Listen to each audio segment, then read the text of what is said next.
Boa noite, estamos começando mais um podcast.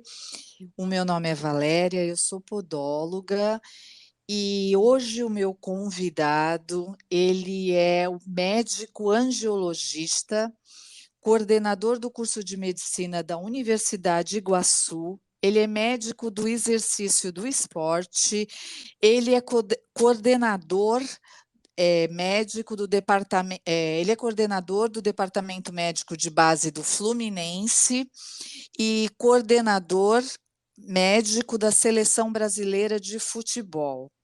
E palestrante, conheci o doutor Marco Azizi no CIAP, num congresso internacional de atenção aos pés, muito impactada com a palestra dele e resolvi convidá-lo para bater um papo e trazer mais informação para a gente.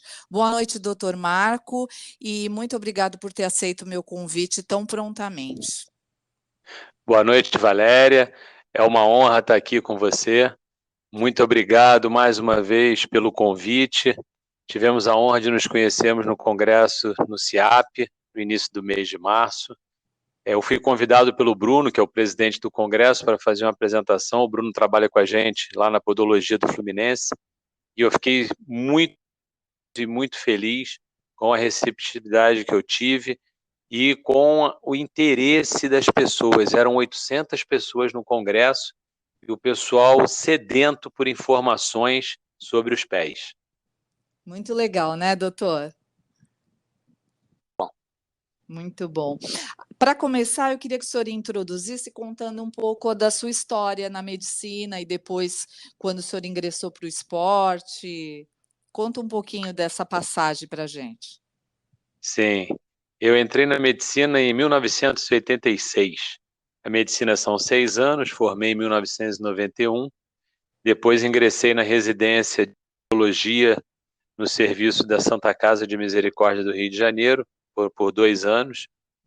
E junto com o início da profissão, eu já dava aula de anatomia na faculdade, na mesma faculdade que eu formei, a qual hoje eu coordeno o curso de medicina, que é a Universidade de Iguaçu, em Nova Iguaçu, no Rio de Janeiro. E continuei dando aula de anatomia, de angiologia, e a medicina do exercício e do esporte apareceu para mim 15, 16 anos depois, onde eu fui convidado para trabalhar no Fluminense, o qual trabalho até hoje.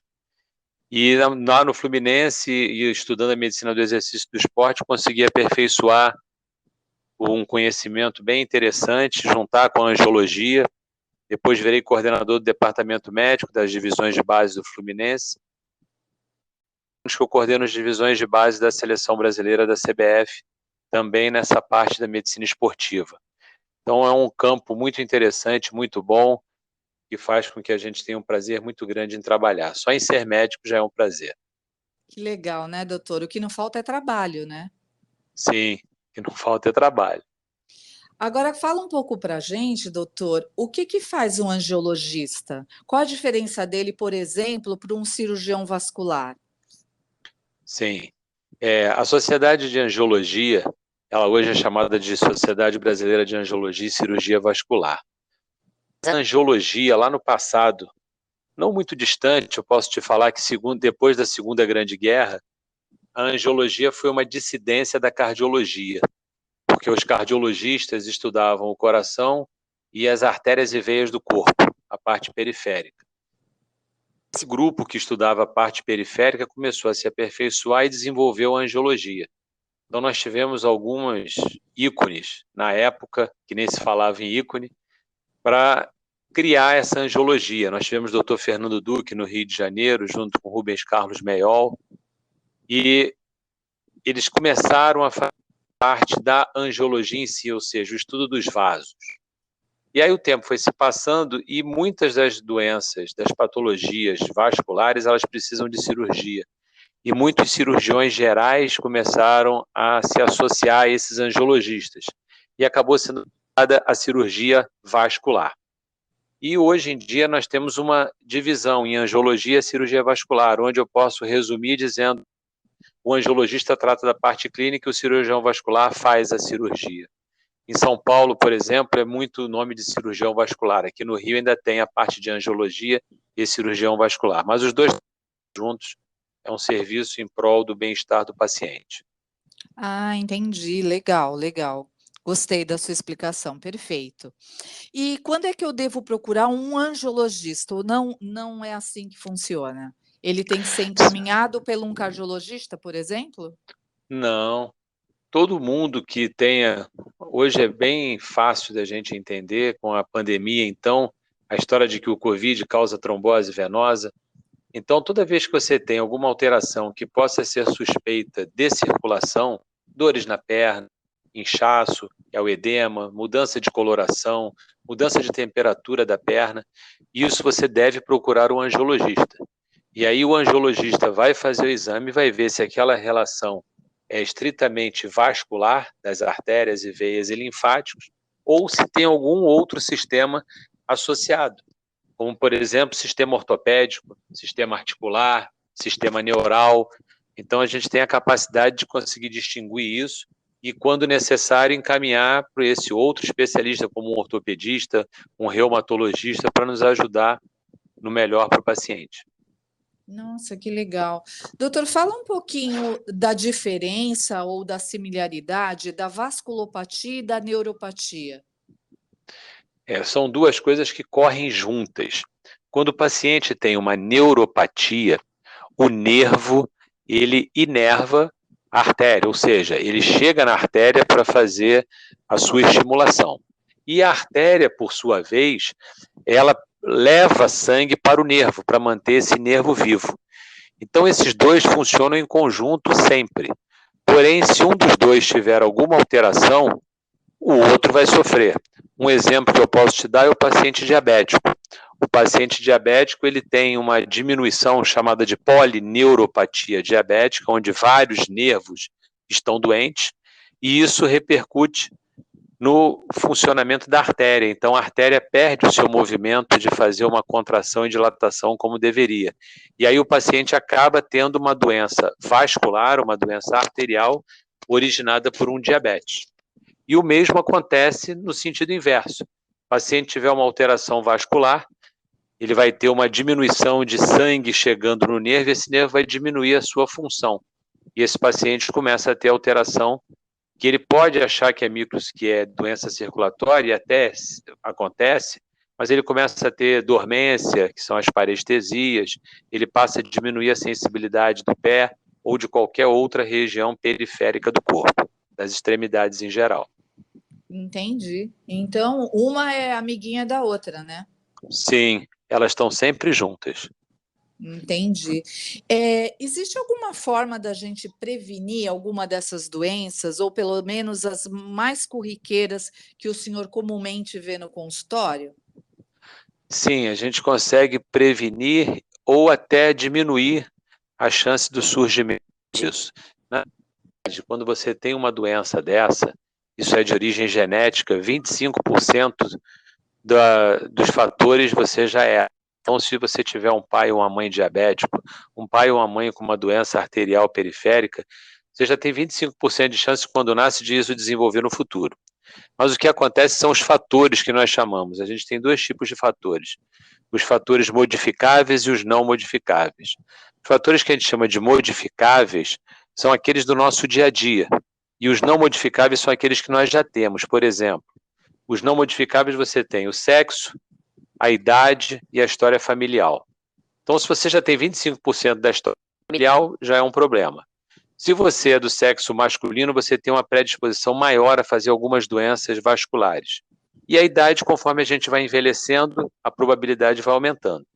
Então, a gente tem que trabalhar em fatores que são modificáveis. Quais são eles? O cigarro, o estresse, o diabetes, que é o açúcar no sangue, o aumento do colesterol, a obesidade, o sedentarismo, fazer atividade física é fundamental. Então, esses são aqueles fatores que você pode e deve tentar administrá-los. E aí, dessa forma, se você tiver a probabilidade de fazer a doença vascular periférica ou a doença neural, isso pode ser adiado e você pode até não ter esses problemas. Entendi. Nossa, como é importante. A próxima pergunta seria se o exercício físico é um componente importante na prevenção dessas doenças, mas o senhor já respondeu. né? Sim, é fundamental. Fundamental você fazer atividade física. E essa atividade física não precisa ser uma atividade física intensa, não. Então, só em você caminhar, em você subir escada, você já está fazendo atividade física. Na verdade, em tomar banho, você já está fazendo atividade física. Desde o momento que você saia do zero, a gente já está movimentando, já está fazendo atividade física. E tem um fator assim de uma idade, a partir daquela idade é mais comum aparecerem algumas doenças, se a gente não estiver pensando na genética, doutor? Dependendo dos hábitos, né? Sim, depende dos hábitos. Você pega uma pessoa que fuma desde antes dos 20 anos, a tendência é que essa pessoa, antes dos 50 anos, já tenha um aumento de pressão, já tenha uma alteração nessa parte de sensibilidade dos nervos, já tenha um comprometimento arterial que possa gerar uma dificuldade de movimentos. Então, conforme a gente vai ficando mais velho, desde que você não faça nada para isso, mais cedo do mais velho, vamos dizer assim, não fica difícil de entender, mas uma pessoa que não faça nada, só faça coisa errada, quando chega com 40 anos, ela parece que tem 70. Entendi. São doenças assintomáticas. Sim, é uma coisa que a gente fala muito isso nas apresentações, em palestras, não só para o público em geral, mas para os alunos da medicina que a gente trabalha. Tem a aterosclerose, que é uma doença arterial periférica, que a gente chama de doença arterial obstrutiva periférica, que é a DAOP, que é a sigla, né? Brasileiro adora a sigla, ou só doença arterial periférica. Até os 40 anos, muita gente não tem sintoma nenhum e já tem a doença muito ativa, muito comprometida. Por quê? Porque esse indivíduo não faz atividade física. Então, se ele não faz atividade física, ele não consegue saber se ele tem uma dor na perna quando caminha. E aí, que ele vai fazer uma caminhada, seja ela qual for, por menor que seja, ele tem uma dor na perna, e essa dor na perna pode ser de uma origem, que a gente diz que ele tem uma clínica silenciosa, ele não teve manifestação nenhuma antes. E ele fala para a gente, doutor, mas eu nunca tive isso antes. Mas ele nunca testou, nunca ele fez a perna movimentar para ele poder saber se ele tem doença periférica. É muito sério, né, doutor? Sim, a coisa não é simples como a gente pensa, não. Então, as pessoas hoje em dia com a internet, né, a gente vê muitas informações complicadas, estranhas, e a gente vai tendo patologias que as pessoas acham que são simples de serem resolvidas, e não é assim que a coisa funciona. Então, o risco é grande, é muito grande. Não estou sentindo nada, vou tomar um remedinho. Desculpa, mas quem passa remédio é médico, né? Tem dois profissionais capazes de passar a medicação, é o médico e o dentista. Então, são dois que podem fazer o tratamento adequado como tem que ser feito. E também não é só só o remédio que vai resolver, né, doutor? O remédio é para remediar, é para controlar aquela situação. Mas se a pessoa também não fizer nada depois disso, depois de ter sido diagnosticada, é complicado também, né? Ela também tem que fazer a parte dela, ou eu estou errada? Não, perfeito. Não vai ficar tomando remédio pro resto da vida, né? E aí, qual é esse resto da vida? Será que essa pessoa de 40 anos vai viver 40, ou vai viver mais 10? Ou vai viver mais 5? Então, acha que toma o remédio e está resolvido. É igual quando se faz uma cirurgia. As pessoas sofrem, se submetem a uma cirurgia e acham que aquela cirurgia colocou aquela pessoa zero, nova de novo. Não é assim. É só um prolongamento da vida. E aí a gente tem que fazer a nossa parte para poder ter uma qualidade de vida melhor. Entendi. Como é que funciona aquela cirurgia, angioplastia, doutor? Como é que funciona isso? Sim, a angioplastia E ela tem quando que ser ela é feita. recomendada? Ela tem que ser feita por um cirurgião vascular, porque é um procedimento cirúrgico. E aí eu posso te dizer assim de uma forma bem simples para a gente entender, se faz coloca-se um catéter dentro da artéria e funciona como se fosse um desentupidor. Ele vai ali e tira aquela placa de ateroma que está dentro daquela para aumentar o fluxo sanguíneo, para a gente poder ter uma melhor quantidade de sangue. Uma placa de ateroma é uma placa formada em todos nós. Todos nós, a partir de 18 dias de vida, já tem placas sendo formadas pelo corpo. Essas placas, elas vão entupindo o vaso. Então, como se fosse uma mangueira de jardim. Como se você fosse colocando alguma coisa dentro daquele cano e aquele cano tivesse dificuldade para se passar a água. No nosso caso, é passar o sangue. E todos aqueles fatores que eu citei anteriormente são capazes de fazer com que essa placa vá aumentando. E quanto mais aumenta, mais a gente vai tendo obstrução.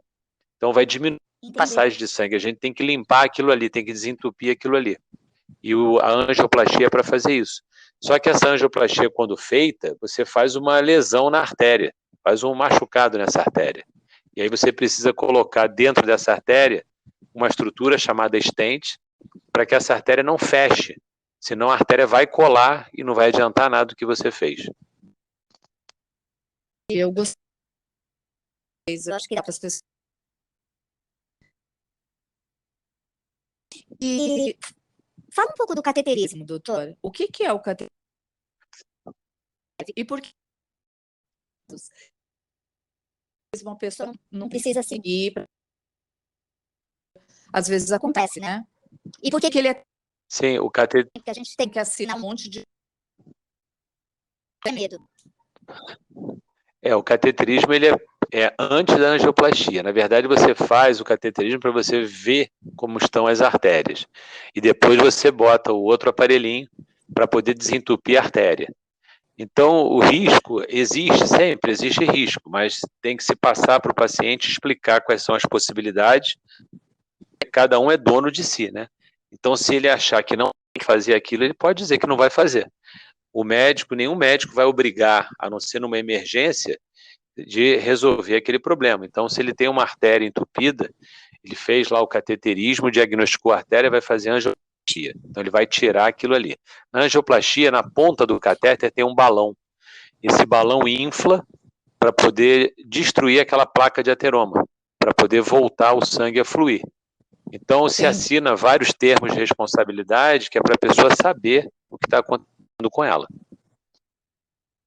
Entendi. É babado. Não é simples. O fundamento. Eu fiquei impactada com a sua palestra, com o curso para preparar podólogos. Eu gostaria que falasse um pouco sobre isso, de uma forma. Por que o senhor resolveu fazer um curso? O que o senhor acha que nós, podólogos, podemos contribuir? A atenção, porque a gente tem essa oportunidade se antes de qualquer coisa e prevenir, orientar.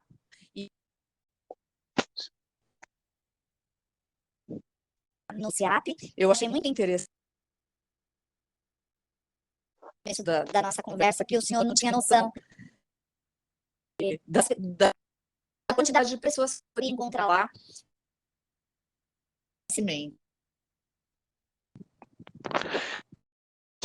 Isso que eu falei no início, eu fiquei muito feliz com o que eu vi, porque eu sempre trabalhei com podologia, mas eu nunca tive essa ideia da imensidão de podólogos que existem no país. Porque é uma coisa muito importante, tem que se estudar, não é qualquer um que consegue fazer isso, a gente tem que ter um conhecimento. Eu cheguei lá no congresso, no sábado, eu não ia para a palestra, não era sábado, a palestra foi domingo, só que no sábado eu vi um grupo, no pré-congresso, tão interessado, e eu cheguei, isso já era 7 e pouco da noite, o pessoal já estava o dia inteiro ali, e eu pedi ao Bruno se eu podia falar meia hora, 30 minutos, sobre a parte de um assunto bem interessante que eu tinha no meu computador, não tinha nada planejado. E aí o Bruno falou que podia, e eu fui lá e fiz uma apresentação sobre os cuidados que a gente tem que ter com os pés e as doenças vasculares. E foi, sinceramente, um sucesso, muito bem recebido, o pessoal gostou, fizeram várias perguntas, e eu fui embora para o hotel naquele dia para dormir, bem impressionado, e encontrei outros 2 colegas que estavam juntos, 2 fisioterapeutas, o Alex Evangelista e o Uli, trabalho com os 2, E aí a Que gente por jantando, sinal eles são conversando. sensacionais, né? Sim, são fantásticos.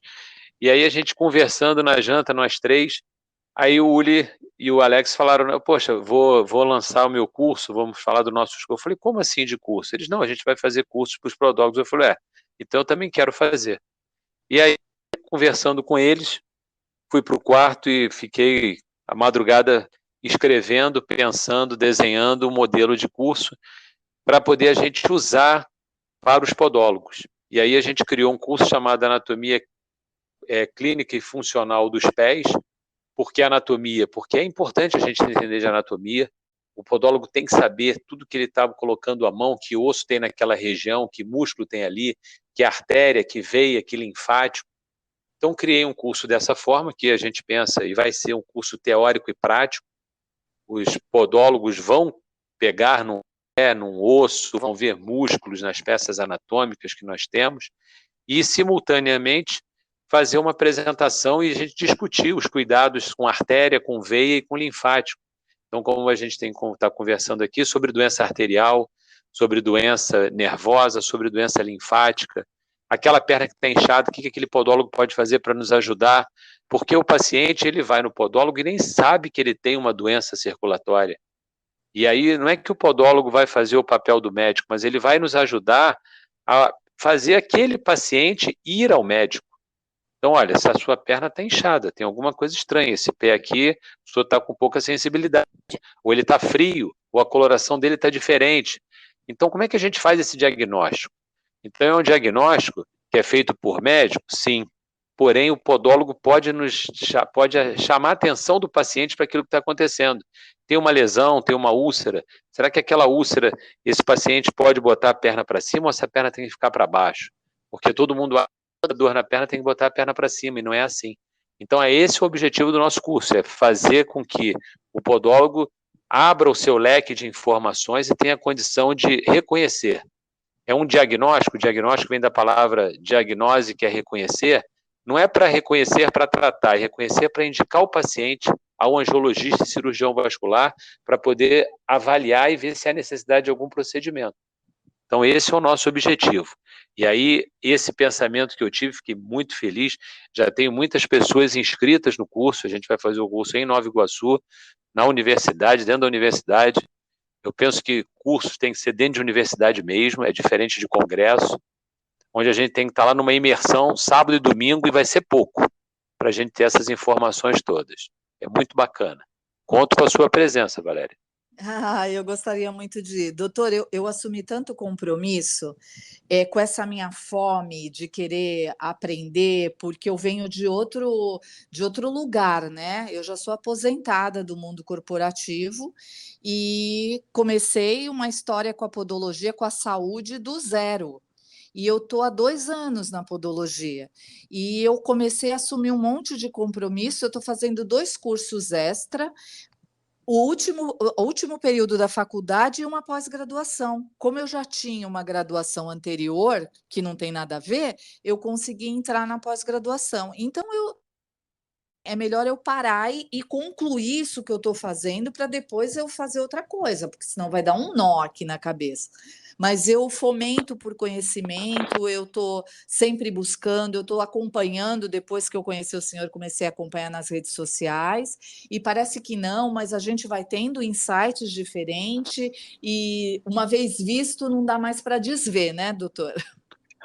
Não, é excelente. O conhecimento nunca faz, não vai dar nó na cabeça, não. O conhecimento não dá nó na cabeça, não. É muito bom. É o que é o nosso melhor bem. Maior bem é o conhecimento.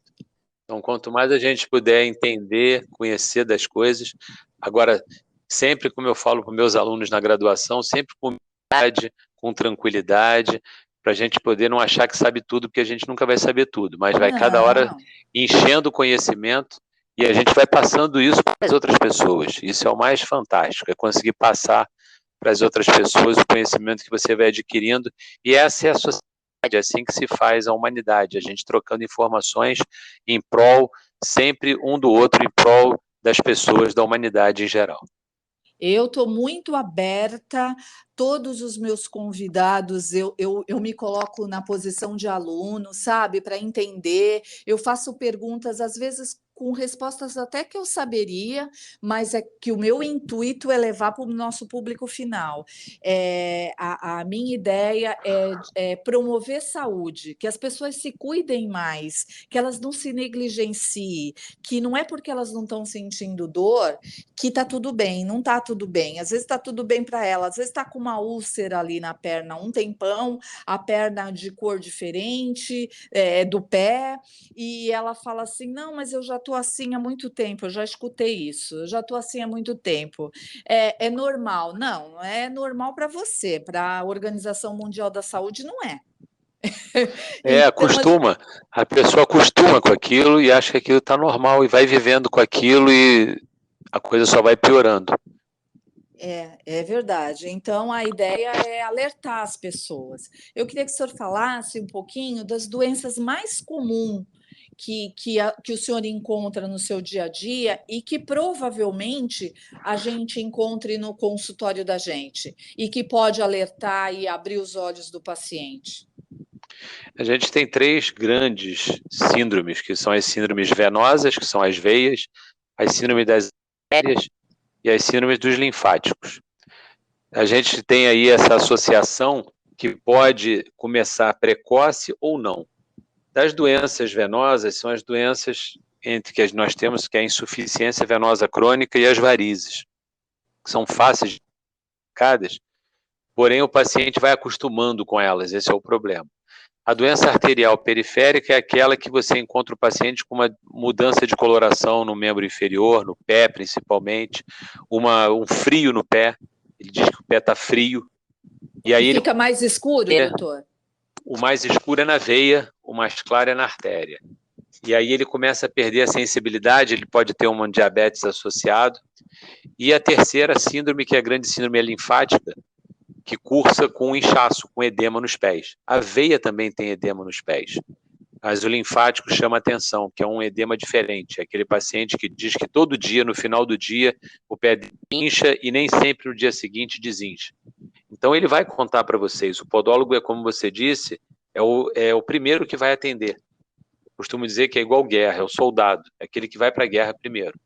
Então ele vai receber. Então essa precocidade, porque eu costumo dizer que toda patologia, toda doença, na verdade não é doença, é doente, né? Porque a gente não trata de doença, a gente trata de doente. É eu costumo verdade. dizer que todas elas têm 3 fases. Tem o início da doença, o meio e o fim da doença. E todo mundo acha que a gente só atende as pessoas do meio para o final. E não é isso, você pode atender ele a qualquer momento. Então, quanto mais precoce for o diagnóstico, melhor vai ser o tratamento. Então, a gente não pode negligenciar uma varizes que apareceu, uma saliência, aquelas varizes mais... Nada que seja diferente do que você está habituado, nada que seja diferente do normal pode ser negligenciado. Entendi. Nossa, doutor, o senhor deu... Pode falar. É fundamental, por isso que é fundamental saber o normal. Por isso que a ideia do curso não é fazendo propaganda, mas a ideia do curso é essa, é mostrar o normal, é a gente entender o normal. Entendendo o normal, tudo que tiver diferente daquilo é doença. Então, e como é que o senhor acha que deve ser a nossa abordagem para falar para o paciente procurar o médico? Da forma mais tranquila possível, sem querer fazer diagnóstico, e dizer assim, olha, o senhor ou a senhora está com uma alteração aqui na coloração do seu pé. Isso pode ser uma alteração circulatória. É muito importante que o senhor ou a senhora procure um médico imediatamente, porque isso pode piorar. E acompanhar. Quando ele voltar uma semana, 15 dias, um mês depois, cobrar dele, deixa anotado. O senhor foi no médico, o senhor viu isso? Porque pode acabar tendo uma consequência que pode recair sobre o podólogo, que ele pode fazer um procedimento lá de higienização do pé, uma coisa que pode ser simples, se tornar um problema grave. Então, ir ao médico, cobrar do paciente para ir ao médico é fundamental. Entendi. Cobrar e cobrar mesmo e depois... Cobrar mesmo. Dizer que pode acontecer coisa ruim. Ah, mas o que você acha que é? Não, eu não acho que é nada porque eu não sou médico, mas que a senhora está com uma alteração nesse pé, sim, tem uma alteração no pé. Aí eles falam assim para a gente, nossa, mas eu já estou há tanto tempo, não sinto nada. Não sente nada mesmo, porque está tão dormente que nem sente dormência mais. Perde, a gente faz... Eu cheguei a comentar isso no congresso, no feriado do carnaval, eu estive na praia, inclusive no litoral de São Paulo, e eu vi algumas pessoas andando na areia quente, sem chinelo. Isso. Percebendo, essa pessoa tem uma alteração, essa pessoa tem uma diminuição de sensibilidade, e não é você que está errado que está com chinelo, é ele que está errado porque ele está descalço. Ele está sem proteção nenhuma e não está percebendo isso. E está machucando, e vai criar uma E, tá lesão, e ele e também não vai perceber, e não ele também não perceber. inspeciona aquele pé. Sim, a gente tem mesmo. falado muito aqui no podcast sobre isso, com outros podólogos. As pessoas não olham para o pé, elas não veem, elas negligenciam uma frieira, elas Sim. acham que aquilo não é nada, que não pode culminar numa coisa mais importante. É bem. E como diz o Alex Evangelista, ele fala isso muito bem. As pessoas falam que a saúde começa pela boca. Ele diz que a saúde começa no pé, e está certo. É dali mesmo que a coisa vai subindo. E o problema vai sendo cada vez, vai agravando sem você perceber. Doutor, sabe que eu queria que o senhor falasse um pouco das meias de compressão? Elas funcionam? Sim, funcionam. Funcionam. Isso também faz parte do nosso curso. A gente também vai apresentar sobre meias de compressão, calçados, tipos de calçados.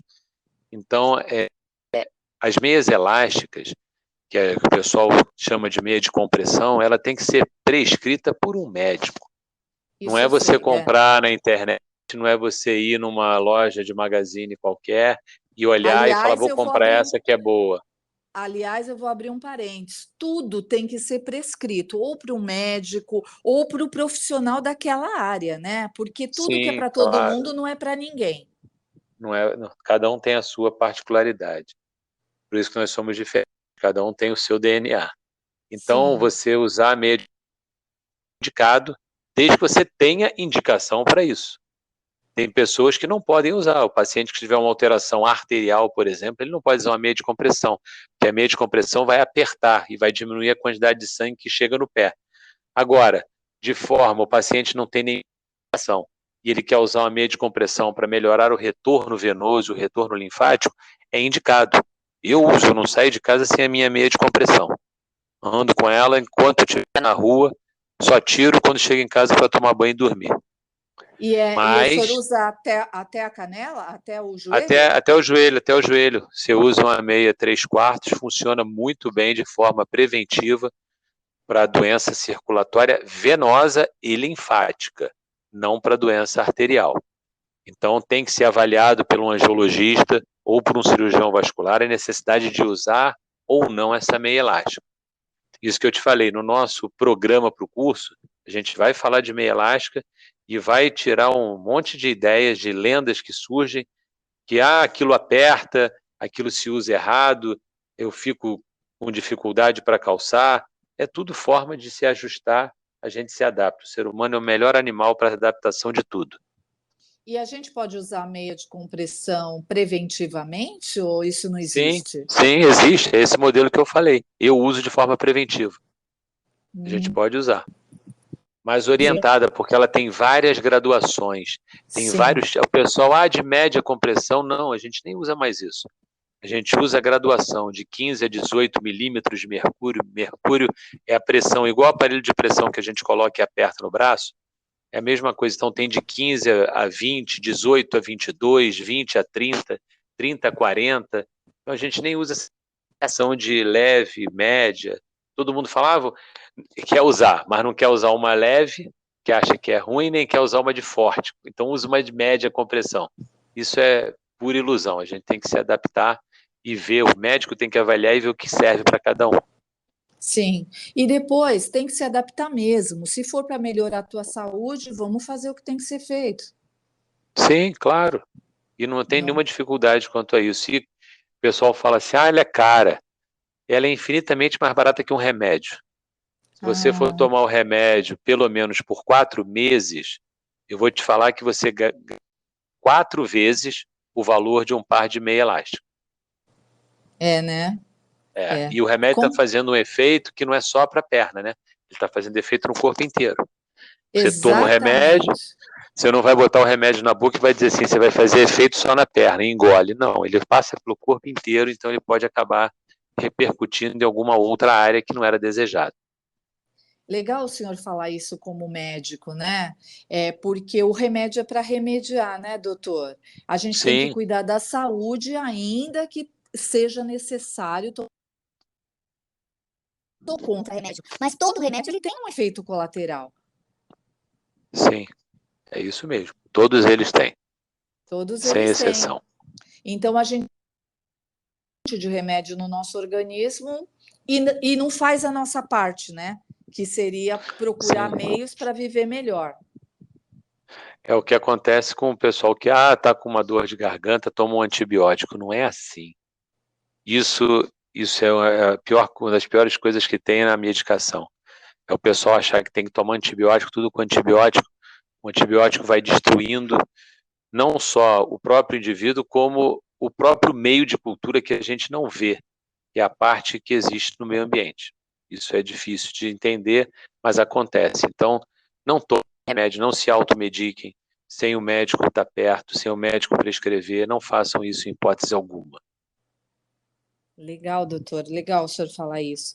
Agora, dentro da sua atuação, da sua área de atuação, eu gostaria que o senhor desse dicas para as pessoas viverem melhor.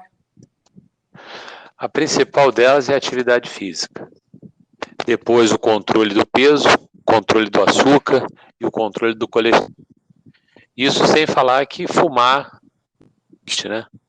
Então, são as coisas que mais levam às doenças vasculares, são essas que eu falei, eu repito.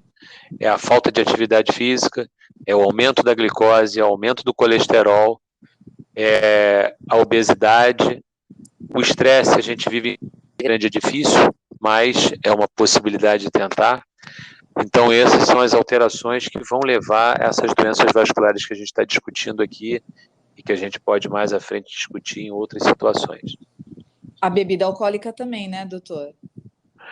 O álcool, a história do álcool a grande concentração que você tem, porque o indivíduo vai beber, você tem um limite, né? Então, quanto mais ele toma, mais ele bebe, mais ele vai ter alterações. E muita gente não sabe, mas o álcool, ele altera a obesidade. Ele tem a quantidade de lipídio dele, de gordura, que é maior do que muito tipo de alimento. Então a pessoa fala assim, não, só estou bebendo um copinho, 2 copinhos, ali tem gordura, aquilo vai alterar e vai influenciar diretamente no peso do indivíduo. E tem açúcar também, né? Sim, sim. Então é isso que eu falei do açúcar junto com o colesterol. Entendi, entendi. Doutor, eu adorei o nosso papo. Será que eu deixei de falar alguma coisa que o senhor julgue importante e talvez eu, por ignorância, não tenha lhe perguntado, por não saber? Não, papo fantástico, maravilhoso. Eu vou só, nesse finalzinho, lembrar de uma coisa que eu sempre falo e a gente falou no congresso, que é para tomar cuidado com colocar o pé em água quente. Isso é fundamental. Então as pessoas acham que está com o pé gelado, tem que botar o pé na água quente. Não, você pode tomar banho quente, mas botar o pé de molho na água quente, antes tem que saber se você não tem um problema circulatório. Porque se você tiver um problema circulatório ao colocar o pé na água quente, você terá uma sensibilidade, você vai ter uma sensação de que você está bem. E não é, aquilo vai te piorar. E eu já vi vários casos de pacientes que podem perder o pé porque colocam o pé na água quente. Não estou falando isso para botar medo em ninguém, não.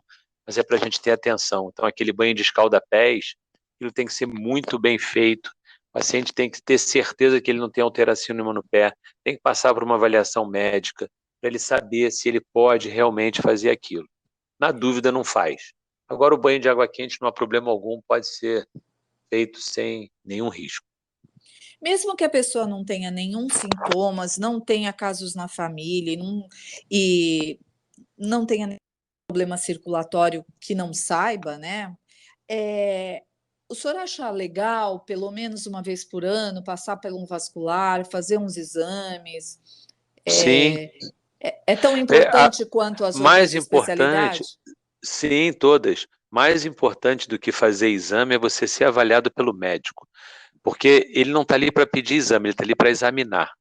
O exame, o nome já diz, é exame complementar, é para complementar o diagnóstico dele. Então não é chegar no médico e falar assim, eu quero fazer esse exame porque o meu convênio paga, porque eu tenho dinheiro para pagar. Não, não é nada disso. O médico vai examinar e vai ver que tipo de exame seja necessário. Não é todo mundo que tem que fazer exame. Muitos pacientes chegam e falam assim, porque eu fiz esse exame aqui, vim aqui só para mostrar o exame para o senhor. Falo, primeiro eu vou examinar o senhor. E quando eu termino de examinar, eu falo para ele assim, o seu exame deu normal, sem nem ter aberto o exame. E aí o paciente fala, doutor, como é que o senhor sabe? Eu falo, porque eu examinei o senhor e vi que não tinha nenhuma necessidade de fazer exame. Mas, doutor, o senhor é diferenciado. Isso, nós ainda temos um modelo biomédico muito grande aí no mercado que olha a gente fragmentado. Então, se vai lá para ver o exame, vai olhar o exame e nem olha direito para a sua cara. Isso acontece muito. E eu acho muito legal quando a gente é olhado por inteiro, né? Sim, E por isso é, que é quando isso que a gente faz anamnese no consultório de podologia, o paciente fala assim: nossa, mas por que você está me fazendo pergunta se eu só vim fazer meu pé? isso é. Eu verifico pressão do paciente que chega lá para tratar das varizes. E Aí, ele falou, mas o meu problema é nas pernas. E isso a gente prega na faculdade, a gente faz isso na faculdade para mostrar para todo mundo desde o início que não vão só os pés, não vão só o coração, não vai só o olho, vai uma pessoa inteira. exatamente, E a gente tem exatamente, que estar olhando tudo, porque uma alteração em algum segmento pode influenciar em outro. exatamente, muito legal. Doutor, eu gostaria, sim, para a gente finalizar, o senhor deixasse uma mensagem, seja uma mensagem que o senhor gosta ou alguma coisa que o senhor queira deixar para o pessoal. Fica à vontade para falar o que o senhor quiser. Antes de eu falar da mensagem, vou usar mais uma vez o espaço e vou te dizer que o nosso curso está marcado para 20 e 21 de maio, na Universidade de Iguaçu, em Nova Iguaçu, no Rio de Janeiro. Quem que tiver interesse no Instagram, que é o meu Instagram chamado Anatomia Raiz, lá na bio tem lá o link para você fazer a matrícula, fazer a inscrição, ver a forma de pagamento. Tem um grupo nosso de trabalho de apoio que dá todo o suporte com orientação de hotel próximo à faculdade, locomoção. Então fiquem à vontade para fazer as perguntas lá.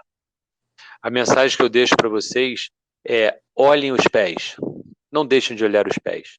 Então a gente esquece do pé, a gente toma banho e o pé fica lá, nem para secar a gente seca.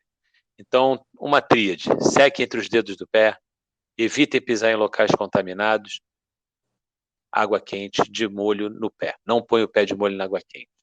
Essa é a mensagem que eu deixo para vocês, a mensagem final nossa. E mais uma vez, Valéria, agradecer pela oportunidade. Estou à disposição sempre que você precisar para esse nosso bate-papo. Qualquer dúvida que tiver, se os seus clientes surgirem com dúvidas, estamos aí para orientar no que for preciso. Muito obrigada, doutor. Eu ia falar do curso e das redes sociais, mas o senhor se antecipou e está tudo bem. Eu estou muito grata de o senhor ter aceito falar comigo. Mais uma vez, muito obrigado por o senhor ter aceito o meu convite prontamente. E se surgirem algumas dúvidas, pode ficar tranquilo que eu vou lá no seu direct e mando para o senhor.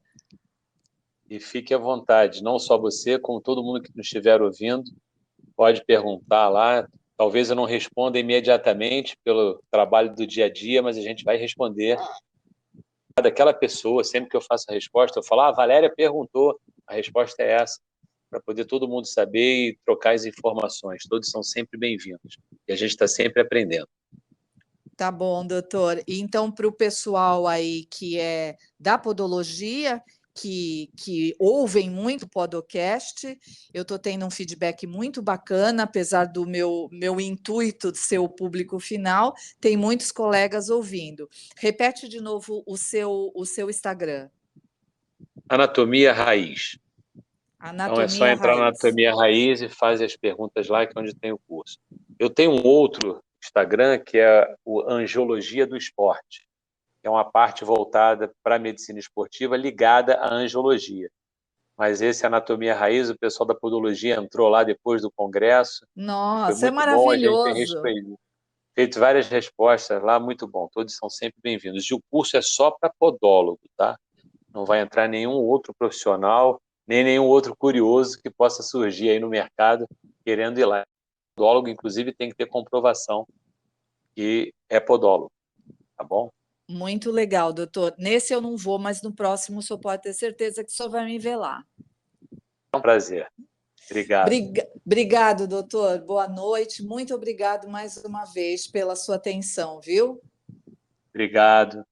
Boa noite, um abraço para todos e sucesso aí na sua empreitada, que é muito bom isso que você faz. Parabéns. Obrigada.